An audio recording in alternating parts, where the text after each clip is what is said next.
Subscribe किया? नहीं? चलो ठीक है, तो अभी करो और अपने दोस्तों से भी कराओ। और हाँ, बाद में तुमको भागने की जल्दी होती है तो लाइक भी अभी करो।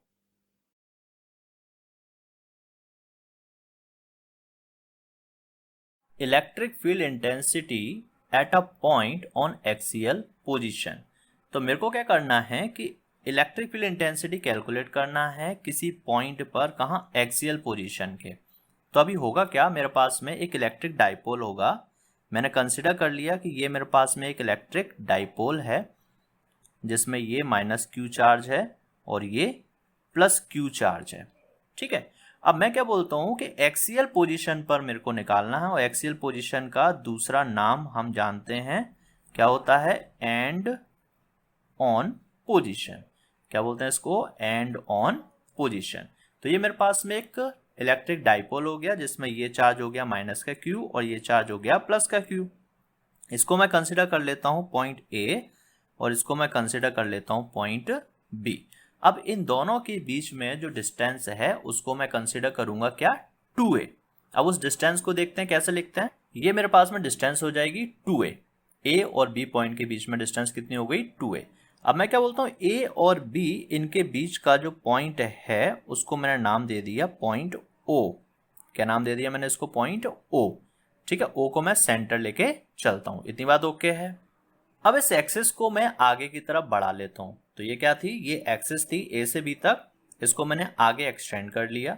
अब एक्सटेंडेड जो पार्ट है उस पर किसी पॉइंट पी को मैं कंसिडर कर लेता हूं जिस पर इलेक्ट्रिक फील्ड इंटेंसिटी मेरे को कैलकुलेट करनी है। ये वो पॉइंट पी है जिस पर मेरे को क्या करना है, इलेक्ट्रिक फील्ड की इंटेंसिटी कैलकुलेट करनी है।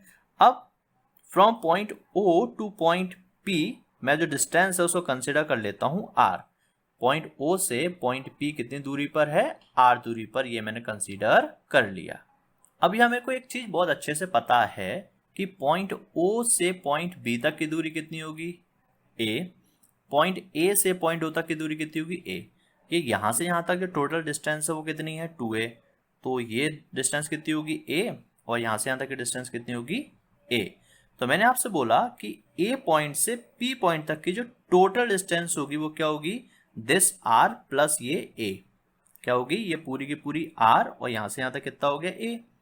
तो ये जो डिस्टेंस है उसको मैं लिख सकता हूं r प्लस a।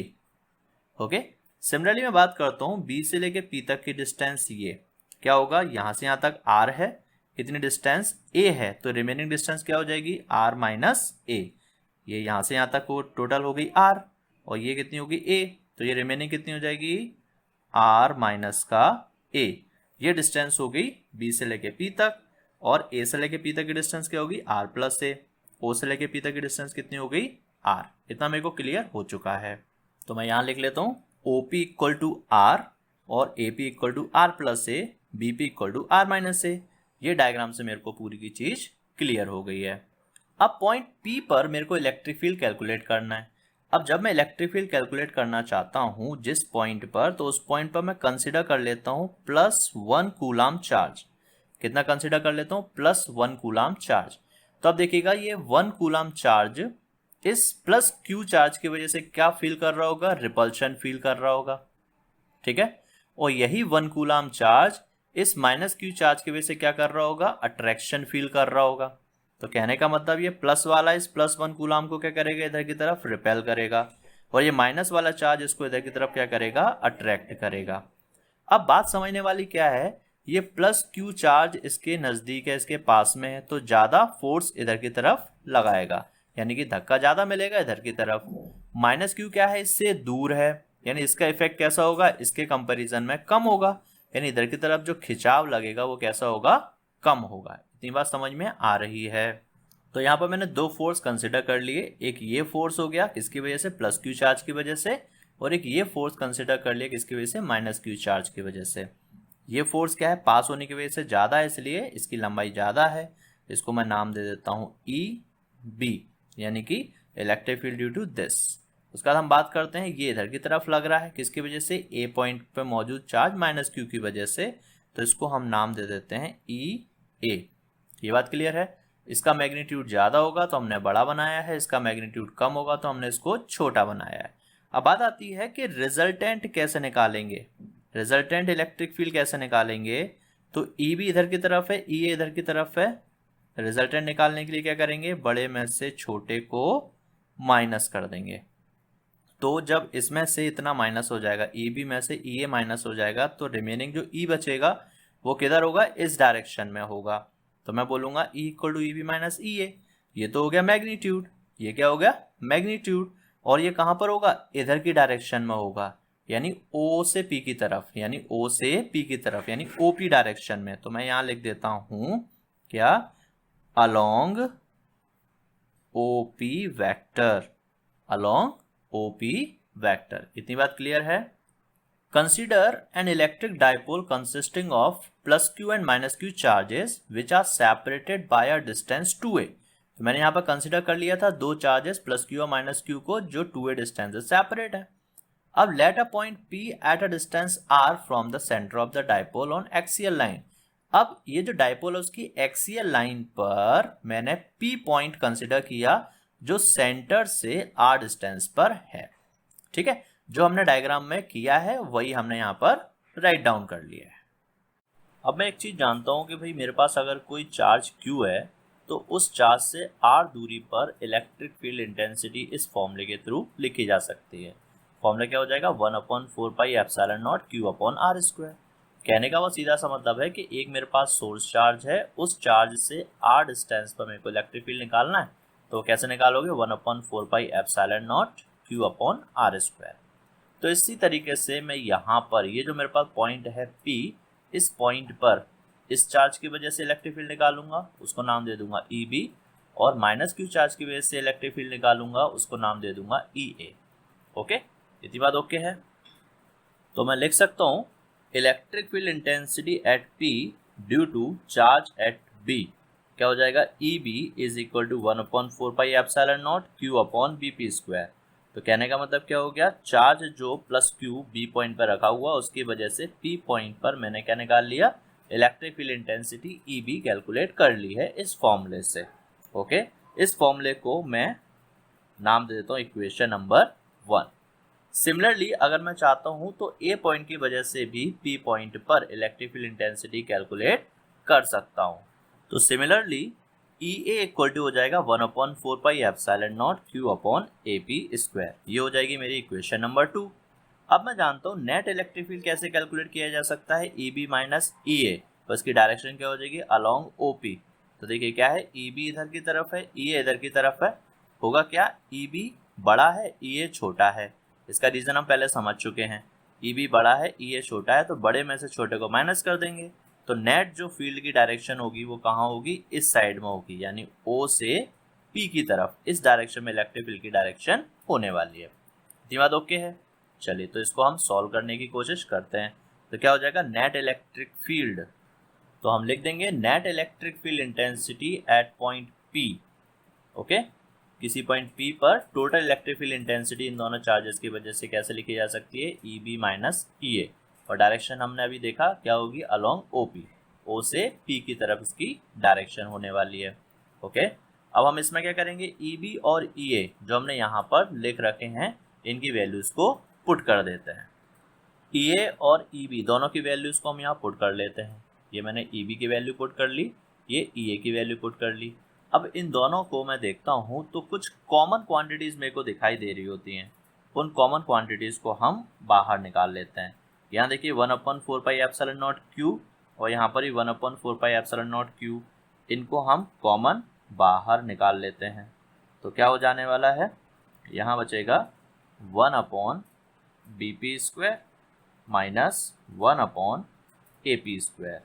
और डायरेक्शन क्या हो जाएगी, अलोंग OP वेक्टर। तो ये डायरेक्शन हो जाएगी अलोंग OP वेक्टर। ठीक है, अब हम देखते हैं यहाँ पर BP और AP, ये दोनों की वैल्यूज मेरे को यहाँ दी हुई है। ये रहा BP इक्वल टू R-A और AP इक्वल टू R+A। तो इन दोनों वैल्यूज को भी मैं यहाँ पर पुट कर देता हूँ। वैल्यूज पुट करने के बाद में मेरे को ये इक्वेशन मिल जाने वाली है। BP की जगह पर मैंने लिख दिया R-A और AP की जगह पर लिख दिया R+A। नाउ अब इस पूरे के पूरे फैक्टर को हम क्या करते हैं, सॉल्व करते हैं। सॉल्व करने के लिए हम क्या करेंगे, इनका सबसे पहले एलसीएम लेते हैं। क्या करते हैं, एलसीएम लेते हैं, इसको इधर मल्टीप्लाई करते हैं और नीचे इन दोनों का आपस में मल्टीप्लाई करते हैं। तो नेक्स्ट स्टेप क्या आती है उसको मैं लिख लेता हूँ। तो नेक्स्ट स्टेप जो होने वाली है उसको मैंने यहाँ पर लिख दिया, ये यहाँ मल्टीप्लाई हो गया, आर माइनस से इधर मल्टीप्लाई हो गया, नीचे इन दोनों का मल्टीप्लाई कर लिया। अब मैं क्या करने वाला हूँ, ये आर प्लस ए का होल स्क्वायर है, ये आर माइनस ए का होल स्क्वायर है, तो हम इसका स्क्वायर ओपन कर लेते हैं और इसका होल स्क्वायर ओपन कर लेते हैं बाय यूजिंग फॉर्मूला। यहाँ पर फॉर्मूला लगा देंगे ए प्लस बी का होल स्क्वायर, तो यहाँ फॉर्मूला लगाते हैं ए माइनस बी का होल स्क्वायर। ओके, तो नेक्स्ट स्टेप क्या है उसको मैं लिख लेता हूँ। यहाँ होल स्क्वायर मैंने ओपन कर लिए, r square plus a square plus 2ar, और इधर क्या हो जाएगा, r square plus a square minus 2ar। अब अपॉन में मैंने क्या किया, आर माइनस ए का होल स्क्वायर था तो उसको मैंने 2 बार लिख दिया, आर प्लस ए का होल स्क्वायर था उसको भी मैंने 2 टाइम्स लिख लिया। बहुत ईजिली मैं ऐसा कुछ कर सकता हूँ। अब मैं क्या करने वाला हूँ, ये जो ब्रैकेट लगे हो ना, इन ब्रैकेट को ओपन करूँगा। तो यहाँ तो ओपन करने पर कोई दिक्कत नहीं है, लेकिन जब मैं इन ब्रैकेट को ओपन करूँगा इधर वाले, तो ये माइनस साइन अंदर जाएगा और अंदर के जितने भी डिजिट्स हैं, जितने भी वैल्यूज़ हैं, उनके साइन क्या हो जाएंगे, चेंज हो जाने वाले हैं। ठीक है, तो इस स्टेप को मैं यहाँ पर नोट डाउन कर लेता हूँ। ये इक्वेशन मेरे को मिल जाने वाली है, r square plus a square plus 2ar, minus अंदर चला जाएगा तो माइनस का r square minus a square और प्लस का 2ar। अब यहाँ पर देखने को मिल रहा है कि जो आर स्क्वायर और माइनस का r square cancel, plus a square और माइनस का ए स्क्वायर कैंसिल, बचेगा क्या, 2ar और 2ar। तो इनको मैं डायरेक्टली क्या कर दूंगा, ऐड कर दूंगा। अब अपॉन में मैंने क्या किया है, आर माइनस से आर प्लस से था, तो मैंने एक बार इस आर माइनस से और आर प्लस ए का पेयर बना लिया और एक बार आर माइनस से और आर प्लस ए इसका पेयर बना लिया। तो ये मैंने कर दिया, क्या है, पहला तीसरा एक साथ लिख दिया और दूसरा चौथा एक साथ लिख दिया। ठीक है, तो ये सब क्या होती है, स्ट्रेटजी होती है कि भाई किस तरीके से हम इसको ईजिली सॉल्व कर सकते हैं। ठीक है ना। अब ऐसे हम लिखा रहने देते तो एक बात अलग हो जाती। अब इसको हमने क्या सिंप्लीफाई करके और फिर इस तरीके की फॉर्म में कन्वर्ट कर लिया है। आगे देखते जाइए किस तरीके से चीज़ें सिंपल होने वाली हैं। अब मैं क्या करूँगा, 2ar और 2ar को क्या कर दूंगा, ऐड कर दूंगा। तो ये कितना हो जाने वाला है, 4ar हो जाने वाला है। उसको मैं लिख लेता हूँ। अब मेरे को क्या मिल जाएगा, यहाँ पर 2ar और 2ar ऐड होकर हो गया 4ar। अब यहाँ मैंने क्या किया है, आर माइनस से आर प्लस से क्या होता है, r square minus a square, formula लगा है a minus b a plus b, तो क्या होता है a square minus b square. Similar formula मैंने यहाँ पर लगाया है तो हो जाएगा r square minus a square. अब एक जैसे दो ब्रैकेट बन गए हैं तो इनको मिला करके मैं इसके ऊपर क्या लगा दूंगा, स्क्वायर लगा दूंगा। तो क्या हो जाएगा 4ar अपॉन में r square minus a square का होल स्क्वायर, और डायरेक्शन वही चल रही है अलोंग ओपी वेक्टर। डायरेक्शन को आप लिखते जाएंगे, यहाँ डायरेक्शन लिख रहे हैं तो ये सभी जगह पर ई जो लिखा है ना वो आपकी क्या वेक्टर क्वांटिटी है, उसको हम फाइनलाइज करेंगे जब, तब पुट कर देंगे सभी में वेक्टर्स। ठीक है, तो क्या होगा, q upon 4 pi epsilon naught 4ar upon r square minus a square और r square minus a square. ठीक है, नेक्स्ट स्टेप क्या होती है उसको भी हम लिख लेते हैं। ये हो जाएगी मेरी नेक्स्ट स्टेप, जिसमें क्या होगा, E equal to q upon 4 pi epsilon naught, इस 4ar को मैंने लिख दिया 2a इंटू 2r, 4ar को मैं लिख सकता हूँ 2a इंटू 2r, मल्टीप्लाई करने पर यही आएगा। ओके, अब नीचे जो लिखा था ना सेम टाइप के ब्रैकेट 2 टाइम्स लिखे हुए थे, तो मैंने एक बार लिखकर उसका क्या कर दिया, स्क्वायर लगा दिया। ठीक है, तो इसके बाद में हम इस तरीके से पुट कर लेंगे सारी वैल्यूज़ को। क्या हो गया, q upon 4 pi epsilon naught as it is चल रहा है, 4ar को मैंने लिख दिया 2a इंटू 2r। अब यहाँ पर क्या, r square minus a square, r square minus a square 2 बार लिखा हुआ सेम ब्रैकेट, तो एक बार लिख करके हम उसका क्या कर देंगे, स्क्वायर लगा देंगे। यहाँ पर मेरे को एक चीज़ पता है भाई, q इंटू 2a, ये लिखा है q और ये लिखा है 2a, तो q इंटू 2a क्या होता है, इलेक्ट्रिक डाइपोल मोमेंट। क्या होता है, q इंटू 2 होता है इलेक्ट्रिक डाइपोल मोमेंट। तो क्या मैं q इंटू 2a की जगह पे इलेक्ट्रिक डाइपोल मोमेंट पुट कर सकता हूँ? जी बिल्कुल पुट कर सकता हूँ। तो मैं उसको पुट करता हूँ और अपनी नेक्स्ट स्टेप को लिखने की कोशिश करते हैं। देखिए किस तरीके से लिखी जा सकती है। तो मेरी नेक्स्ट स्टेप जो होगी, E equal to 1 upon 4 pi epsilon naught p into 2r r square minus a square का होल स्क्वायर। इसका मतलब क्या हुआ, सिंपल सा q इंटू 2a की जगह पर मैंने पुट कर दिया p, फिर मेरे को पता है p इज इक्वल टू क्या होता है, q इंटू 2a। इसको हम यहाँ पर नोट डाउन भी कर सकते हैं, लिख भी सकते हैं। क्या लिख देंगे यहाँ पर कि since p is equal to q into 2a, इसलिए ऐसा है। ओके, चलिए अब हम क्या बोलेंगे, इसके आगे मैं क्या करता हूँ, एक कंडीशन लेके चलता हूँ। क्या लेके चलता है, कंडीशन। कंडीशन क्या हो जाएगी, if r is much greater than a, यानी आर बहुत बड़ा है ए से, या फिर मैं बोल सकता हूँ कि ए बहुत छोटा है आर से। और मेरे को ये चीज़ बहुत अच्छे से पता है कि छोटी चीज़ का जब स्क्वायर करते हैं, छोटी क्वांटिटी का जब स्क्वायर करते हैं तो वो और भी छोटा होता है, यानी अप्रॉक्सीमेटली कितना हो जाता है, 0 हो जाता है।